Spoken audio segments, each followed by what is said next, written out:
பொறுமையானது பூரண கிரியை செய்ய கடவுது. நம்ம வாழ்க்கையில் அந்த இடத்துல நீங்கள் ஃபார் எக்ஸாம்பிள் அந்த ஹர்டில் ரேஸை நம்ம எடுத்துப்போமே, அந்த இடத்துல அவங்க அவசரப்பட்டு தாண்டினாங்கன்னா என்ன நடக்கும்னா, நீங்கள் நிறைய ரேஸில் பார்த்துருப்பீங்க, எல்லாத்தையும் உடச்சி விட்டு போயிட்டே இருப்பாங்க. ஹல்லேலூயா. ஆனால் யார் கான்சென்ட்ரேட் பண்ணி பொறுமையாக அதை தாண்டி வராங்களோ அவங்க தான் லாஸ்ட்டில் ஜெயிப்பாங்கன்னு சொல்லி பார்க்கோம். அதில் நிறைய ஃபால்ட் பண்ணிவிட்டு அவங்கள ரேஸ் விட்டு வெளியே எடுத்துருவாங்க. அதே போல் தான் பொறுமையுடன் நம்ம முன்னாடி நிற்கிற தடைகளை பார்த்து அதை எப்படி நாம் தாண்ட முடியும், எப்படி நம்ம மேற்கொள்ள முடியும், ஆண்டவர் கொடுத்த அதிகாரத்தை வைத்து, ஆண்டவர் கொடுத்த அந்த வல்லமையை வைத்து நாம் எப்படி அந்த தடைகளையும் காரியங்களையும் தாண்ட முடியும் என்று சொல்லி ஆண்டவர் பாதத்தில் உட்கார்ந்து நம்ம ஜெபிக்கும் போது ஆண்டவர் நிச்சயமாக அதற்குடைய வழியை நமக்கு காட்டுகிறவராய் இருக்கிறார். ஹல்லேலூயா. இந்த மாதத்தோட வாக்குத்தத்தம் என்னது? சங்கீதம் 40ஆம் அதிகாரத்தை நம்ம எடுத்து வாசிப்போமா? சங்கீதம் 40:1.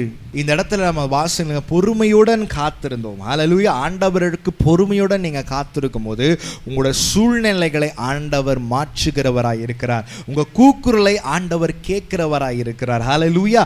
அதுதான் ஆண்டவர் இந்த இடத்துல நமக்கு கொடுக்கிற, இந்த கால வேளையில கொடுக்கிற வார்த்தை என்னென்றால், நமக்கு அதிகாரம் கொடுக்கப்பட்டிருக்கு, நமக்கு வல்லமை கொடுக்கப்பட்டிருக்குது. ஆண்டவர் நம்மளுடைய கூக்குரலை ஆல்ரெடி ஆண்டவர் கேட்டு விட்டார். ஹல்லேலூயா. ஆண்டவர் நம்ம பண்ண ஜபங்களை ஆண்டவர் ஆல்ரெடி கேட்டு விட்டார். ஹல்லேலூயா. நம்ம பொறுமையுடன் காத்திருந்து விட்டோம். ஹல்லேலூயா. இப்பொழுது நாம சுகந்தரிக்க வேண்டும். ஹல்லேலூயா. நாம தாண்டி போக வேண்டும். நமக்கு வைத்திருக்கிற அந்த ஆசீர்வாதங்களை நம்மளால பெற்றுக்கொள்ள வேண்டும். அப்படி இருக்கும்போது நமக்குள்ள ஆண்டவர் போற்றிருக்கிற அந்த அதிகாரம், அந்த வல்லமையை நம்ம பயன்படுத்தும் போது எப்படிப்பட்ட இமய மலையா இருந்தாலும் அதை தாண்ட நம்மளால முடியுங்க. ஹல்லேலூயா. அதுதான் உம்மாலே நான் ஒரு சேனைக்குள் பாய்வேன், உம்மாலே நான் ஒரு மதிலை தாண்டுவேன். ஹல்லேலூயா. நம்மளால நிச்சயம் அதை தாண்ட முடியும். எத்தனை பேர் விசுவாசிக்கிறீங்க? ஹல்லேலூயா.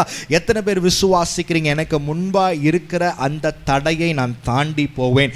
எனக்கு முன்பா இருக்கிற எவ்வளோ பெரிய காரியமாக இருந்தாலும் அதை என்னால் முறியடிக்க முடியும். ஹல்லேலூயா.